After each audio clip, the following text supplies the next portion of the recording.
Oke, sekarang untuk materi di pertemuan ke-7 tentang eh, pendidikan formal, non formal, dan informal ya. Ini untuk series MIT ke-7 pengantar pendidikan. Jadi kita mulai. Mungkin masih diawali dulu ya tentang pengertian apa itu pendidikan. Jadi, pendidikan adalah sistematis untuk menciptakan lingkungan pendidikan dan suatu langkah pembelajaran di mana siswa memiliki kekuatan mental, pengontrolan diri, kepribadian, dan kecerdasan yang dibutuhkan oleh masyarakat, negara, dan bangsa Indonesia untuk berkembang secara aktif. Menurut Bapak Pendidikan Nasional, bahwa pendidikan merupakan hak wajib untuk hidup seorang anak. Pendidikan mempunyai pengertian sebagai penuntun kekuatan yang ada pada seorang anak, maka seorang anak dapat menjadi sebagai manusia dan menjadi masyarakat, dapat mencapai kesuksesan dan berguna bagi negara, sehingga dapat menjunjung norma yang setinggi-tingginya. Nah, jadi ya pendidikan itu adalah sebenarnya hak untuk semua anak-anak Indonesia ya, tidak terkecuali. Karena dengan pendidikan mereka bisa mengembangkan ya potensi diri mereka, mereka bisa memilih karir hidup mereka, jalan hidup mereka dengan bertanggung jawab dengan pilihan mereka dan tentunya profesional dengan apa yang akan mereka kerjakan gitu ya melalui proses pendidikan. Nah, unsur-unsur pendidikan ada siswa sebagai subjek yang dibimbing. Jadi siswa itu sekarang kan perspektif modern adalah subjek ya, subjek otonom tanpa memandang usia atau individu yang ingin diakui keberadaannya. Jadi kalau dulu masih dibilang sebagai objek belajar, sekarang sebagai subjek atau pelaku aktif dalam belajar. Jadi sebagai pribadi yang berkualitas dan mandiri, siswa harusnya punya keinginan untuk terus tumbuh dan mendidik dirinya sendiri untuk memecahkan masalah hidupnya sebenarnya ya, dan tentunya peluang masalah yang akan nanti dia hadapi di hari esok gitu atau di masa depannya nanti. Nah, terus unsur yang kedua adalah guru sebagai orang yang membimbing dalam unsur-unsur pendidikan. Jadi guru itu ya salah satu pendidik ya, dan yang memang terlibat dalam proses belajar yang ada di sekolah. Kemudian sebenarnya guru yang lain yaitu ada orang tua yang ada di rumah dan juga masyarakat yang ada di lingkungan masyarakat. Nah, terus adanya interaksi antara siswa dan guru ya. Jadi terjadinya komunikasi antara siswa dan guru menuju tujuan pendidikan. Tentunya komunikasi tersebut akan dibangun oleh guru ya dengan menggunakan tentunya variasi proses belajar seperti penggunaan metode yang bervariasi atau yang berbeda-beda tiap pertemuan dan juga melibatkan siswa sebagai pelaku aktif belajar di sana. Lalu misi guru merupakan abstrak karena terdapat nilai yang dasarnya abstrak. Tujuan pendidikan dasarnya abstrak karena mengandung nilai-nilai abstrak. Tujuan seperti itu umumnya idealnya sangat komprehensif dalam hal konten, mungkin sulit diterapkan dalam praktek. Pendidikan harus mengambil bentuk perilaku yang dikhususkan kepada siswa di lokasi tertentu pada waktu tertentu, kondisi tertentu, dan memakai alat tertentu. Jadi karena tujuan pendidikan itu kan ya sangat bisa dibilang sifatnya abstrak ya. Jadi misalnya harus mengembangkan potensi siswa gitu. Dimana potensi itu kan sebenarnya banyak ya.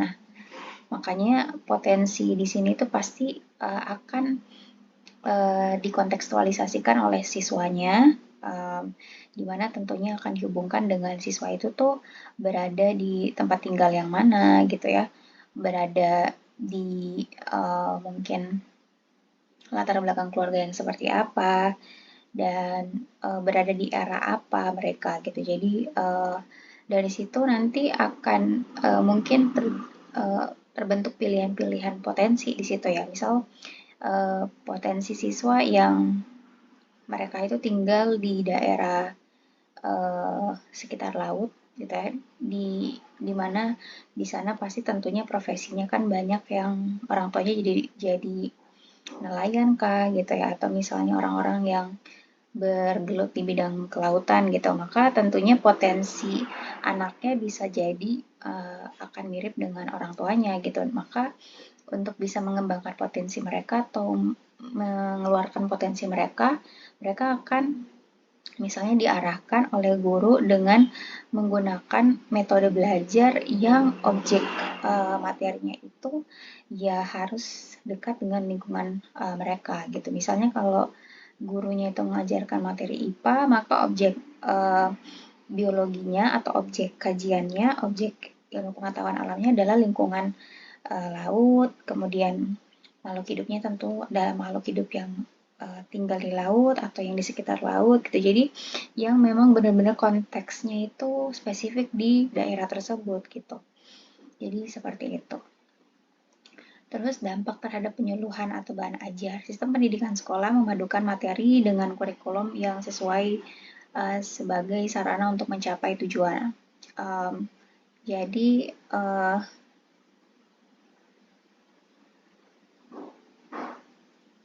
ya, bahan ajar di sini tuh tentunya tadi ya disesuaikan dengan kearifan lokal atau apa sih yang ada di daerah tersebut gitu. Jadi itu yang harusnya dikembangkan oleh guru gitu untuk orientasinya adalah mengenalkan kepada siswa tentang lingkungan mereka dan dibuatlah gitu ya objeknya itu tuh untuk sebagai bahan untuk bahan ajar mereka gitu. Jadi biar siswa itu bukan sekedar hidup di situ aja tapi nggak tahu apa-apa tentang sekitar mereka. Makanya guru bisa mengenalkan lingkungan mereka dan juga tentunya kan serasi atau berjalan juga dengan materi yang akan mereka pahami gitu.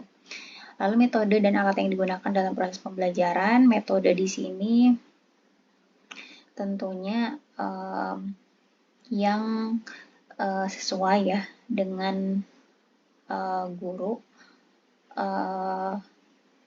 sesuai dengan maksudnya adalah guru itu sebelum memilih metode mereka harus tahu karakteristik materinya, kemudian mereka juga harus tahu karakteristik siswa, terus banyak pertimbangan untuk memilih metode gitu ya.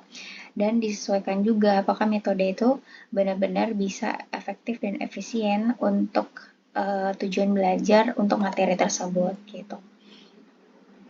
Tempat bimbingan atau lingkungan pendidikan dalam proses pembelajaran itu tentunya kan sebenarnya dimanapun siswa itu bisa belajar ya, bisa mendapatkan proses pembelajaran gitu. Tapi memang dikhususkan kalau di lembaga formal itu adalah sekolah. Nah, di sini ada 3 jenis pendidikan formal. Kalau untuk pendidikan formal, ada 3 jenis pendidikan, maksudnya ada pendidikan formal, non formal, dan informal. Nah, untuk pendidikan yang formal itu ya sekolah dasar, sekolah menengah pertama, SMP, sekolah menengah atas, SMA gitu ya. Sedangkan jalur non formal, pendidikan non formal itu yang mungkin di luar dari pendidikan formal ya. Sedangkan kalau jalur pendidikan informal itu adalah yang dilakukan oleh keluarga dan lingkungan tempat tinggal atau masyarakat. Jadi apa sih perbedaan antara ketiga jenis pendidikan tersebut? Untuk pendidikan formal itu tadi ya, dia itu punya jenjang pendidikan yang terstruktur dan sangat jelas. Nah, ciri-ciri yang lain adalah punya kurikulum yang terstruktur, terus punya persyaratan tertentu gitu. Jadi misal ketika siswa itu mau masuk SD, dia punya syarat gitu. Anak itu bisa masuk SD itu apa aja harus dipenuhi. Terus nanti ketika dia mau masuk SMP juga seperti itu, beda-beda gitu persyaratannya, SMA juga ya. Nah, terus materi yang dipakai bersifat akademik, tentunya materinya itu sudah disusun kurikulumnya, kemudian juga tentunya itu sudah di apa ya, sudah materi itu pasti tentunya ada target atau tujuan pemahaman materinya seperti apa, terus alat evaluasinya juga ya. Nah, terus juga memakan waktu yang lama untuk proses pembelajaran ya, karena memang misal satu materi pembelajaran itu tidak hanya selesai satu kali pertemuan. Jadi kayak bisa aja 3 kali pertemuan atau berapa kali pertemuan ya, tergantung dari keluasan materi tersebut atau kedalaman materi tersebut, dan juga tergantung dari alokasi waktu, tergantung dari siswanya juga karakternya ya. Misalnya kalau materi SMP itu kan lebih sedikit ya, waktunya lebih mungkin ringkas dibandingkan di SMA gitu. Tenaga pembimbing atau guru memenuhi kualifikasi tertentu tentunya, karena memang pasti ada persyaratannya, entah guru itu harus PNS dulu kah, atau misalnya guru itu harus punya sertifikat pendidik dulu gitu untuk bisa apply jadi guru di suatu sekolah. Terus tempat pendidikan dari pemerintah atau swasta, ada juga sekolah negeri, ada juga sekolah swasta ya. Terus harus mengikuti ujian untuk siswa. Nah, ujiannya itu pasti ada yang ujian untuk masuk sekolah dan ada yang juga untuk ujian akhir ya, agar siswa itu dinyatakan lulus dari sekolah tersebut. Terus tentunya juga ada seragam yang dipakai atau yang nanti harus diikuti oleh siswa. Misalnya kayak hari Senin pakai baju apa, hari Rabu pakai baju apa gitu. Jadi sudah ditentukan jenis seragamnya. Terus saat selesai menempuh jenjang pendidikan atau melanjutkan ke jenjang berikutnya, membutuhkan ijazah sebagai peranan penting dalam penerimaan siswa untuk jenjang yang lain gitu ya. Jadi ijazah SD itu untuk salah satunya persyaratan dia mau masuk SMP gitu. Nah, sekarang ke pendidikan non-formal. Kalau pendidikan non-formal itu adalah sistematika di luar sistem sekolah ya. Jadi dilakukannya secara mandiri sebenarnya adalah untuk juga tetap membantu siswa dalam belajar gitu. Ya, misalnya ada kayak sekolah-sekolah privat gitu ya, atau misalnya kursus pelatihan gitu yang bisa aja itu untuk mendalami materi yang terbatas diajarkan di sekolah gitu ya. Maka siswa itu mengikuti pendidikan non formal, atau misalnya untuk untuk hobi siswa, atau misalnya dia ingin mendalami di di bidang seni apa gitu, jadi makanya dia ikut kursus misalnya musika atau kursus bela diri kah atau apa gitu ya, tergantung dari interest siswa ya gitu. Tapi tentunya ada ciri-cirinya di sini ya. Ciri-cirinya misalnya memiliki tujuan untuk mendapatkan keterampilan ya, ataupun kayak keahlian yang lebih gitu ya dibandingkan yang mungkin diajarkan di sekolah ya. Misalnya dia pengen nantinya itu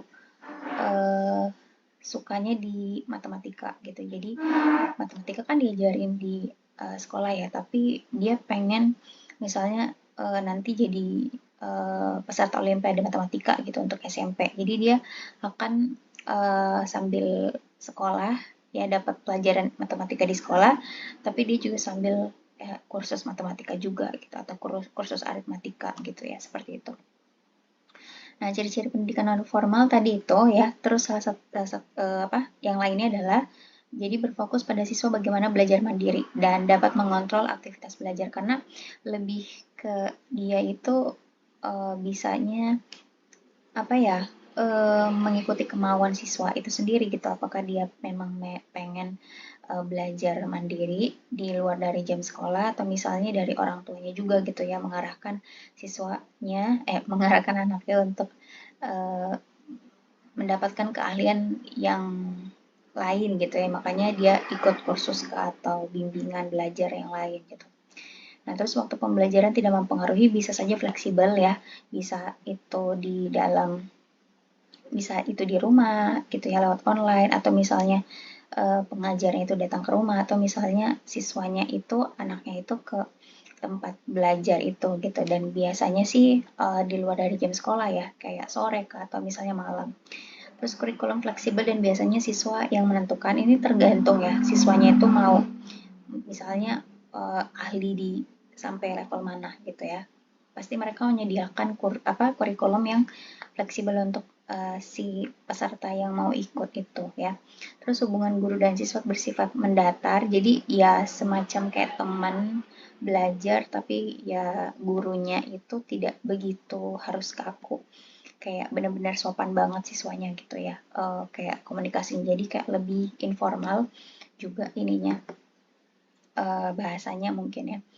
Terus ijazah tidak terlalu penting untuk penerimaan siswa, ini juga, ini ya sebenarnya kan dia berhasil mengikuti belajar di pendidikan non formal itu adalah kelihatan dari kalau misalnya dia diuji skillnya gitu ya, pasti kelihatan tuh progresnya antara sebelum dan setelah dia mengikuti kegiatan belajar di pendidikan non formal. Contohnya kayak kelompok belajar, tempat untuk penitipan anak ya, sanggar, kursus, lembaga pelatihan khusus gitu ya, bimbingan belajar, kayak gitu sih. Nah, asas pendidikannya itu kalau non formal nih ada ya, dia itu sifatnya itu inovatif ya. Jadi kebutuhan siswa harus diperhatikan dalam menyelenggarakan pendidikan non formal, karena itu dalam mengembangkan inovasi, aspek seperti norma, nilai, teknologi, dan metode perlu disesuaikan dengan kebutuhan. Jadi benar-benar orientasinya itu adalah untuk kebutuhan siswa dan kepuasan siswa. Kalau di pendidikan formal itu karena memang sudah diatur, maka walaupun memang itu untuk siswa, tapi siswanya itu seolah-olah harus ngikutin aturan gitu ya. Jadi lebih strict ya aturannya. Kalau untuk pendidikan non formal ini ya biar pendidikan non formalnya itu laku ya, atau misalnya banyak yang uh, mendaftar, maka ya pendidikan non formal itu tuh harus bisa menyesuaikan dengan apa yang siswa sukai, terus kayak tren siswa pada saat itu apa gitu ya. Gitu sih. Nah, terus asas prinsip untuk menetapkan dan mengembangkan visi pendidikan non formal, hal yang berkaitan dengan standar minimal yang dicapai siswa dengan mempertimbangkan berbagai jenis dan tingkat pengetahuan, sikap dan keterampilan yang dibutuhkan oleh anggota masyarakat, yaitu tentang menetapkan tujuan. Jadi ya mereka juga tetap ya menetapkan tujuan pendidikan non formalnya itu apa.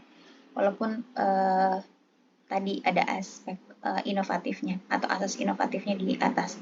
Lalu pendidikan non formal ini juga dia menyeluruh, artinya program atau kegiatan yang direncanakan harus sesuai dengan tujuannya ya. Terus adanya keterpaduan suatu rencana meliputi program pendidikan formal dan informal yang terkoordinasi sehingga jenis program pendidikannya selaras. Jadi memang harapannya sih walaupun mereka berbeda ya, kayak pendidikan formal sendiri, non formal sendiri, tetapi bagusnya sih ada kayak integrasi gitu ya. Jadi misal kayak tadi ada bimbingan belajar matematika atau ada bimbingan belajar matematika dan IPA ya di luar dari sekolah. Misalnya khusus untuk SMP gitu ya, atau anak-anak yang mau lulus ujian gitu kan. Terus si yang apa ya, staff di pendidikan non formalnya itu bisa misalnya memberikan kayak laporan gitu progres si anak itu yang mengikuti bimbel tersebut ke guru di sekolahnya gitu. Jadi biar gurunya itu juga mudah gitu ya untuk memantau progresnya, karena kan guru juga bertanggung jawab ya terhadap pemahaman siswa gitu ya tentang materi misalnya yang ya terkait materi-materi atau mata pelajaran yang wajib gitu. Mungkin bagusnya seperti itu. Terus pertimbangan aspek kuantitatif dan kualitatif di bidang pendidikan non formal, kemampuan belajar dan bekerja perlu ditingkatkan secara kualitatif dan kuantitatif. Jadi tentunya kayak tutornya juga memang harus pastinya punya target ya. Target siswanya itu harus bisa memahami ya sesi belajarnya gitu ya. Walaupun ya memang tidak apa ya, tidak seolah tidak wajib seperti kayak lembaga pendidikan formal. Terus sumber pemerintah dan informasi swasta atau pemerintah daerah, tinjauan semua sumber yang tersedia atau terpercaya dalam bentuk integrasi dan penggunaan semua sumber yang tersedia dari kedua sumber. Jadi harapannya sih memang ada kayak bantuan gitu ya, atau ya sumber atau apa ya, modal dari pemerintah atau informasi swasta gitu ya untuk pendidikan non formal. Walaupun uh, sekarang kan ya pendidikan non formal itu bersaing satu sama lain ya untuk mereka itu bisa menggait siswa gitu ya, jadi peserta bimbingan belajar mereka. Tapi mereka juga tetap kok untuk kalau saya lihat untuk memasukkan kayak materi-materi misalnya sesuai dengan kurikulum gitu ya, kurikulum sekolah. Tapi memang ya kebanyakan sih ya siswanya harus apply itu tuh dengan bayar gitu ya. Jadi mereka harus membayar biaya untuk dapat layanan bimbingan belajar sih. Sepertinya kayak belum ada sih sumber atau kayak modal pemerintah atau swasta ya, yang memberikan itu ke bimbel ya. Jadi bimbel memang bergerak sendiri atau mandiri. Nah sekarang ke pendidikan informal. Jadi pendidikan informal ini adalah pendidikan yang terjadi atau dilakukan ya di lingkungan yang di luar dari sekolah atau di lingkungan dari lembaga non formal ya, seperti kayak keluarga, terus kayak masyarakat gitu. Nah, jadi pemerintah memiliki alasan untuk memulai pendidikan informal. Jadi memulai pendidikan itu ya dari keluarganya, keluarga utama ya, keluarga inti. Terus ada homeschooling ya.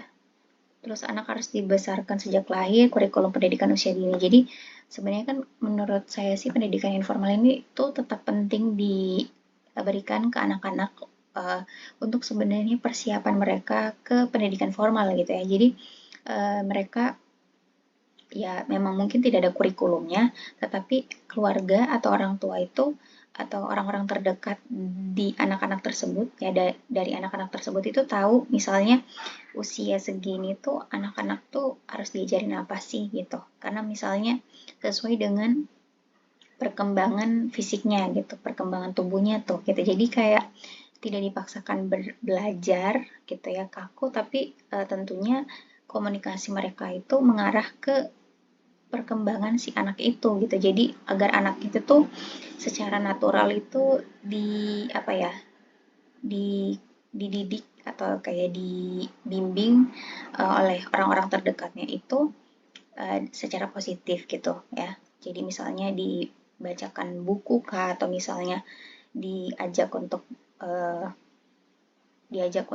apa ya, diskusi sederhana kah gitu ya, diajak bertanya terus sama orang tuanya kah, sehingga kan akan melatih si anak itu untuk menjawab ya, kayak gitu sih. Atau misalnya diajak untuk olahraga, atau misalnya diajak untuk apa ya, kayak ini sih kayak homeschooling gitu gitu ya, atau misalnya ada diikutkan gitu ya di apa sih kayak playground gitu ya, atau PAUD gitu sebelum sebelum ke SD gitu sih. Nah, ciri-ciri pendidikan informal itu lingkungan keluarga dapat dilakukan khusus untuk pendidikan informal. Jadi agen-agennya itu ya si keluarga itu ya. Terus tentunya tidak ada persyaratan ya. Terus tidak perlu untuk mengikuti ujian juga gitu ya. Keluarga dan lingkungan berperan penting dalam proses pendidikan ya. Tapi di sini tuh maksudnya kalau pendidikan informal itu bukan hanya pada saat mereka sebelum sekolah ya. Tapi ya ketika misalnya si anak itu selesai dari sekolah, pulang misalnya dari les pun gitu ya, ya kan mereka kan pulang ke rumah. Ya sebenarnya pendidikan itu juga berlangsung di rumah gitu ya. Misalnya ya sesimpel orang tuanya itu peduli ya terhadap materi atau misalnya apa sih yang dipelajari oleh anaknya, terus diajak untuk berdiskusi atau diajak untuk ngobrol gitu ya.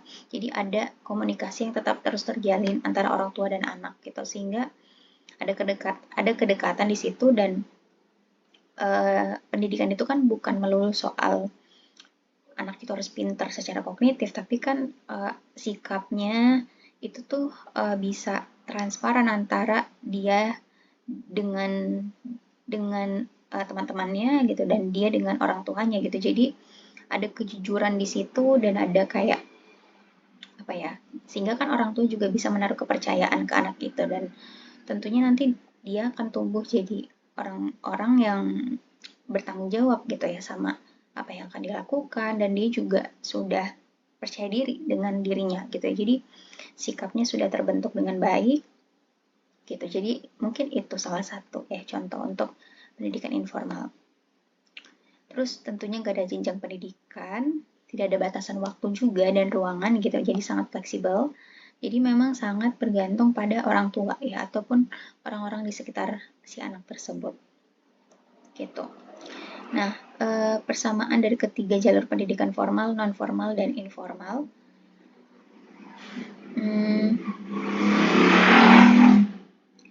Ini kita baca dulu ya. Persamaan ini juga menekankan pentingnya literasi, matematika, keterampilan komunikasi, dan tentunya kayak komunikasi dan motivasi ya. Jadi ada juga kewarganegaraan dan kepribadian kelompok sasaran dilaksanakan melalui muatan dan kegiatan keagamaan, kepribadian luhur, kewarganegaraan, bahasa, seni, budaya, dan pendidikan jasmani. Terus kelompok mata pelajaran IPTEK dilakukan melalui kegiatan di bidang bahasa, matematika, ilmu pengetahuan, alam, ilmu sosial, keterampilan atau profesi. Kelompok mata pelajaran ilmu pengetahuan dan teknologi dilakukan melalui kegiatan bidang bahasa, matematika, IPA, IPS, terus teknologi, muatan daerah gitu ya. Terus mata pelajaran apa ini IPTEK ya dilakukan melalui muatan bahasa, matematika, IPA, sosial, terus kesenian ya di bidang bahasa, seni dan budaya. Muatan lokal, kelompok mata pelajaran olahraga itu bisa lewat pendidikan jasmani olahraga, pendidikan kesehatan, ilmu pengetahuan, dan muatan lokal. Terus standar kompetensi SD dan SMA serta pendidikan non formal dikembangkan oleh BNSEP dan diterapkan dengan peraturan menteri. Satuan pendidikan formal dan informal terdapat sarana dan prasarana untuk memenuhi kebutuhan pendidikan seiring dengan tumbuh dan berkembangnya potensi fisik, sosial, emosional, dan psikologi siswa. Terus kita baca aja dulu ya. Diklat dinas adalah diklat profesi yang diselenggarakan oleh instansi pemerintah, departemen atau non-sektoral. Pendidikan formal diberikan melalui pendidikan formal dan informal. Pendidikan agama dapat diselenggarakan oleh ketiga jenis pendidikan. Terus jalur jenjang dan jenis pendidikan dapat dikelola oleh pemerintah ya dan masyarakat. Semua siswa di setiap satuan pendidikan beralih ke program pendidikan dengan jalur yang sama dan satuan pendidikan yang berbeda. Standar kompetensi alumni mengacu pada Permendikbud ini, terus rasio guru siswa ditentukan oleh peraturan menteri.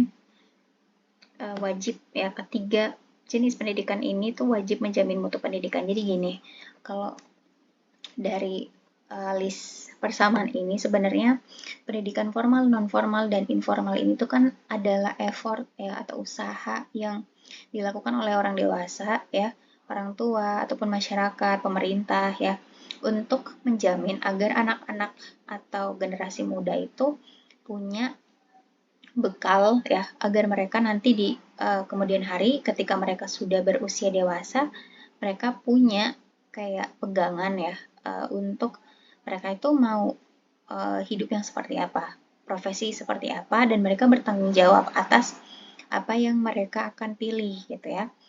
Sehingga perlu dipersiapkan gitu.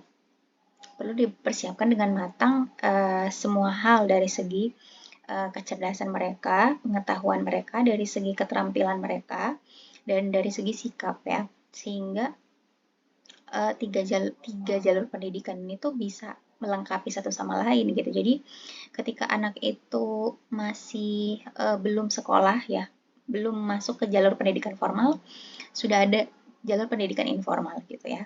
sehingga orang tua ataupun kayak orang dewasa lain di sekitar anak itu bisa sebenarnya mengajarkan materi secara nggak langsung ke anak itu, seperti kayak materi agama ya.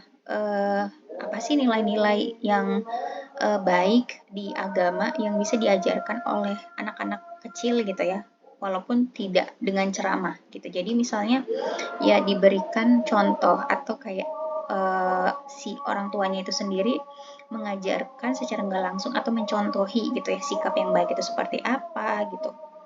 Nah, atau misalnya mereka sudah mulai diajarkan untuk berhitung sederhana gitu ya. Jadi kan udah ada matematikanya tuh. Terus misalnya anak-anak diajak untuk jalan-jalan gitu atau misalnya melihat lingkungan sekitar mereka. Nah, sudah mulai tuh ada IPA-nya. Jadi kayak kemampuan-kemampuan dasar yang walaupun itu apa ya sangat sederhana, itu harapannya bisa dimulai dari keluarga. Ya, jadi itu sudah apa ya sudah ada tuh pendidikannya di situ, yaitu jalur pendidikan informal. Nah, ketika anak itu sudah memenuhi syarat usia misalnya ya untuk ke pendidikan formal, maka mereka mulai sekolah dan di situ kan pasti terstruktur ya materinya. Nah, tapi ya di luar sekolah ketika dia pulang ke rumah atau misalnya dia itu bermain di masyarakat ya, maka terjadi pula sebenarnya kan pendidikan informal lain gitu kan. Jadi tentunya sebenarnya peran serta orang tua lain walaupun bukan anak mereka itu mereka juga harus apa ya mengawasi gitu anak-anak tersebut. Mereka juga harus memberikan kayak nilai-nilai yang baik gitu ya untuk anak-anak tersebut gitu. Misalnya di suatu daerah itu kayak dibuat taman gitu ya, taman bermain atau misalnya dirancang misalnya agar anak-anak itu tahu misalnya secara sederhana aja gimana caranya mereka mau menyeberang jalan gitu ya. Jadi mungkin ini ideal banget tapi bisa aja kayak daerah itu tuh inisiatif untuk membangun suatu kayak rancangan kayak jalan ataupun misalnya titik-titik gitu ya di mana si anak itu tuh bisa latihan gitu untuk mereka apa ya mereka itu nyebrang gitu ya misalnya jalannya dibuat ada kayak zebra crossnya gitu atau misalnya kayak miniatur gitulah miniatur kayak tamannya itu ada jalannya gitu kayak gitu sih. Jadi ya anak itu jadinya bisa peka terhadap lingkungan mereka ya. Nah, terus ya seiring mereka bertumbuh ya dan mereka makin dewasa ya mereka mungkin akan misalnya interest ke eh, apa ya untuk belajar bidang-bidang yang mungkin bisa mereka pelajari di luar dari sekolah. Jadi mereka mungkin les kah gitu atau misalnya ikut kursus kah gitu. Jadi ya ketiga jalur pendidikan ini tuh harapannya bisa memfasilitasi semua apa yang anak-anak itu mau gitu ya. Jadi ya tinggal misalnya orang tuanya memfasilitasi atau mendanai atau membiayai itu gitu. Kalaupun misalnya perlu biaya, seperti ya kalau misalnya mereka ikut les gitu, jadi pasti itu ada biaya untuk mendaftar atau misalnya mendapatkan pelayanan sesuai dengan interest anaknya. Mungkin itu ya untuk uh, 3 jalur pendidikan, yaitu formal, non formal, dan informal. Thank you.